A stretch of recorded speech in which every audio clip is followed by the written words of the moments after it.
Retour sur le plateau du Talk de Paris à Francfort en Allemagne, au siège de la Banque Centrale Européenne, où nous reçoit son président Jean-Claude Trichet.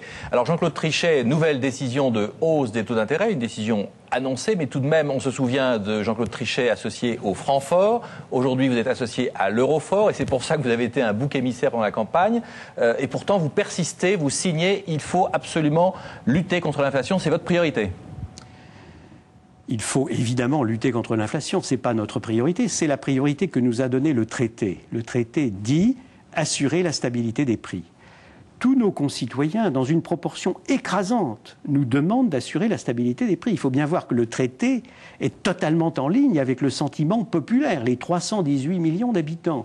Mais de l'estimer, ce sentiment populaire? Parce que nous avons fait des enquêtes d'opinion et que ces enquêtes d'opinion nous ont totalement confirmé. Pour vous donner une donnée de cette enquête, à la question « Êtes-vous favorable à l'indépendance de la Banque Centrale Européenne vis-à-vis des gouvernements pour assurer la stabilité des prix ?» Réponse 73% des 318 millions d'Européens, oui.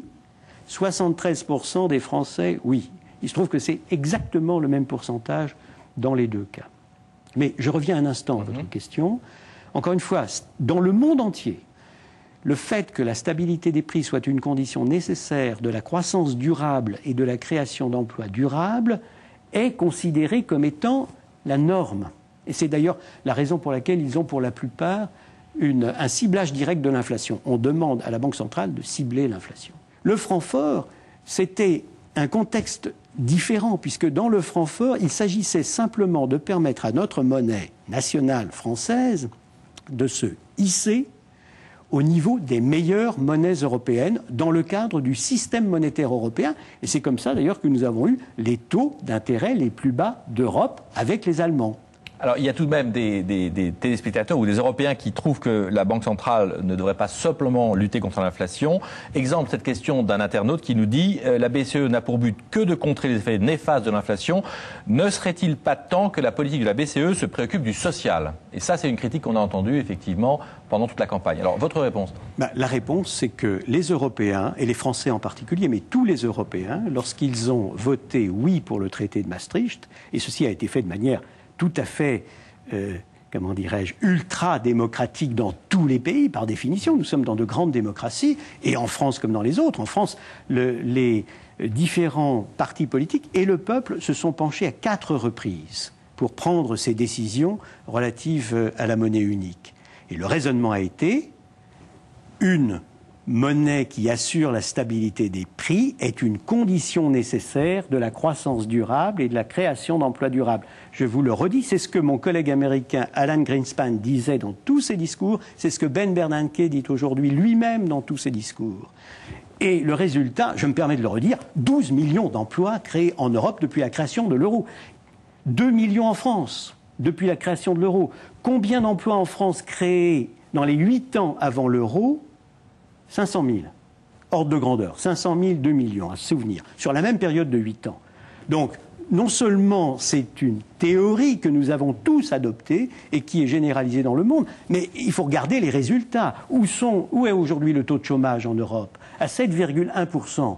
Il faut remonter des dizaines d'années en arrière pour trouver un taux de ce genre. Et en France, même chose, exactement la même chose. Donc, soyons sérieux. Parlons sérieusement de choses sérieuses. Et Jean-Claude Trichet persiste et signe. Je ne persiste pas et signe. J'essaye inlassablement d'expliquer et de convaincre. C'est ce que, je crois, nous devons tous faire.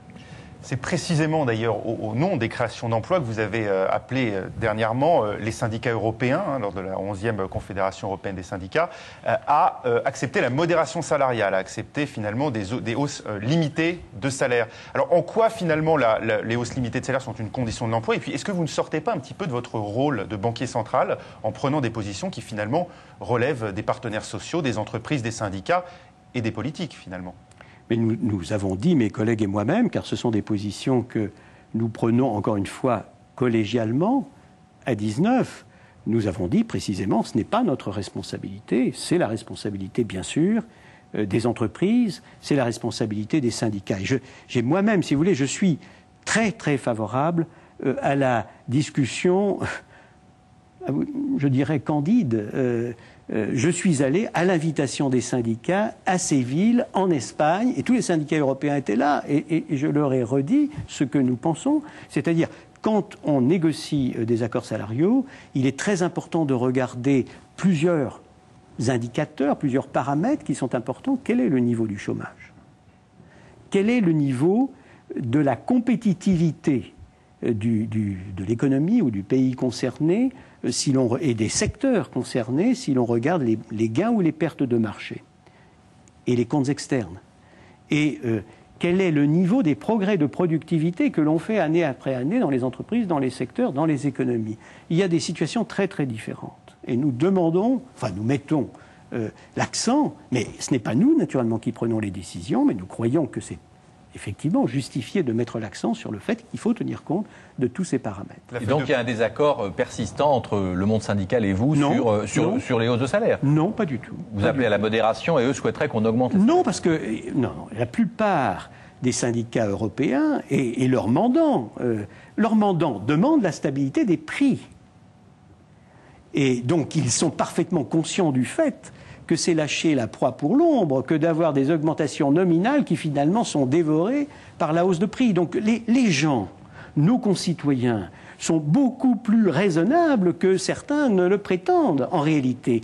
Et j'ai trouvé, en dialoguant avec les syndicats européens, beaucoup plus de compréhension. Et ils n'ont pas non plus envie que le chômage se remette à augmenter alors qu'il vient de diminuer au cours de toutes ces dernières années.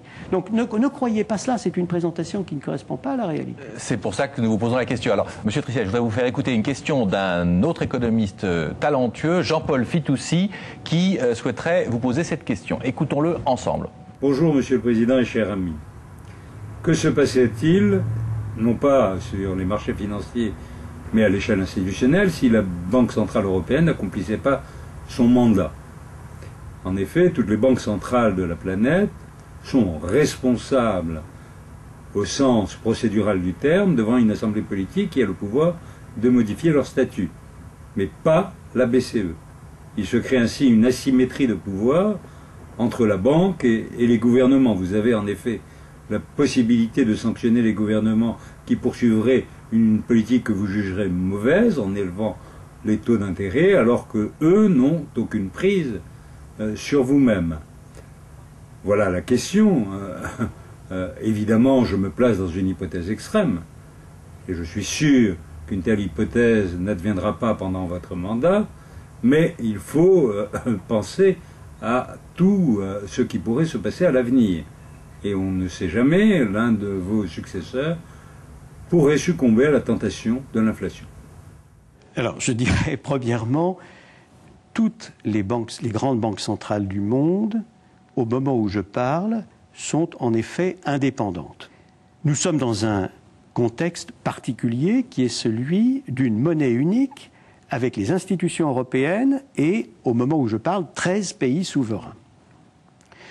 Le traité qui a été, de ce point de vue, je le répète, adopté par toutes les démocraties européennes, donc